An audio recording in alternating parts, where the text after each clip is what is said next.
Hello, and welcome to the latest episode of the Low Budget Review Show. I am your host, Eric Smith, and today I am talking about Forgotten Sisters by Cynthia Pelayo from Thomas and Mercer.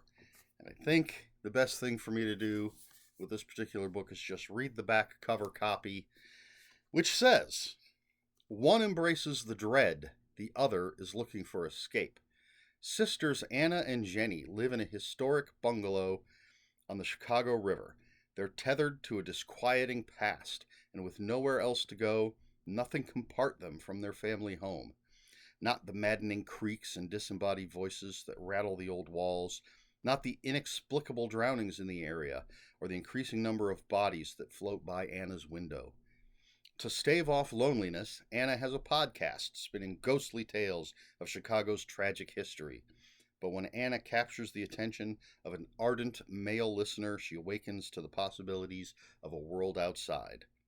As their relationship grows, so do Jenny's fears. More and more people are going missing in the river, and then two detectives come calling. They're looking for a link between the mysteries of the river and what's housed on the bank. Even Anna and Jenny don't understand how dreadful it is, and still can be, when the truth about their unsettled lives begins to surface." There's your nutshell. Back cover copy.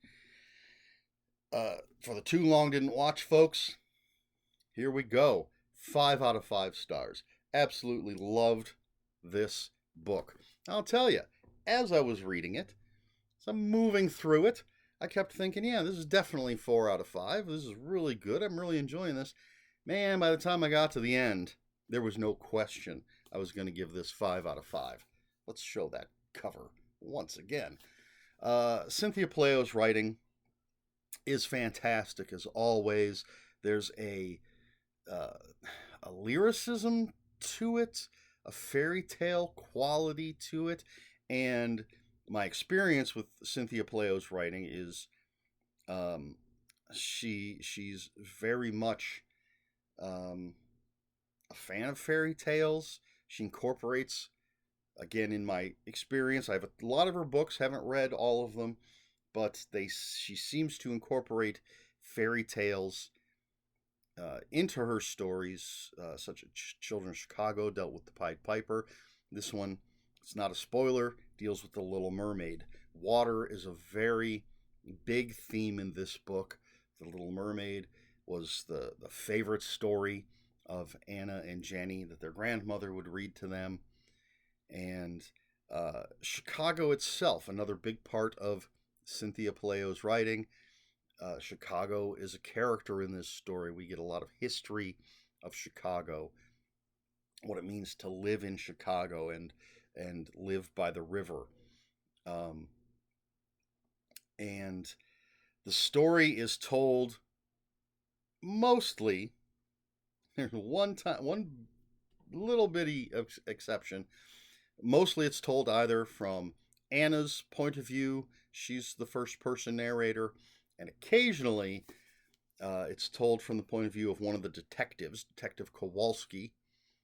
He's getting close to retirement. He's training a young new partner, Rodriguez. And so sometimes it's first person from his point of view. And my only, if I were going to have any complaints about the story, I would have liked to have seen the detectives a little more. But that's not the story Cynthia Pelayo is telling. So, there you have it. But I really liked the detective characters and would have enjoyed more of their presence. The book, so we start off with Anna, and we get to know her and her sister and her family's history, the history of this house that they live in. We're learning the history of Chicago, and it's told in this very fairy tale way. This is books like this make me face my limitations as someone who likes to review and talk about books on YouTube, because I think I lack the maybe vocabulary to express the things that this book says and does and makes me feel.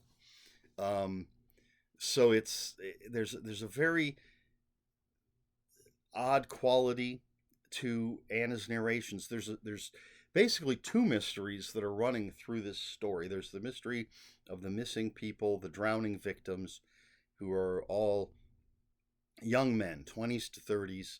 They're disappearing. They're washing up on shore. The detectives are trying to figure out what's going on. Um, but then there's also the mystery of Anna and Jenny's history and what's happening in their house. And it could be a case of, well, I don't want to say.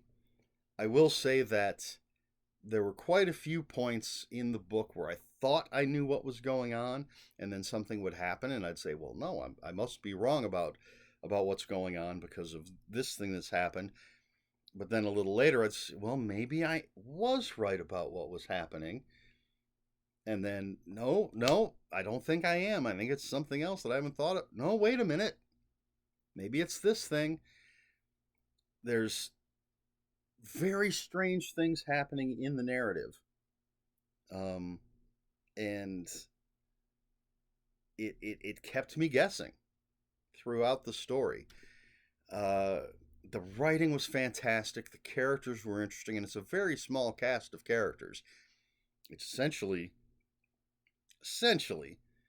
Anna, Jenny, Kowalski and Rodriguez, and Peter is the young man that Anna meets through her podcast. Um, there's another character, and then just some random folks. Another very small character with a big impact. Um, but it's just beautifully written, fascinating. It kept me turning the pages. Once I got into it, I didn't want to put it down. I wanted to know what was happening. I wanted to see where these characters were going. Um, I wanted to see how everything was going to tie together. What did this? What's this? It's hinted at that, not even hinted at, straight up. Anna tells us, she's doing research for a series of episodes for her podcast, but she's just sort of hinting at what that's going to be, and it seems to be important.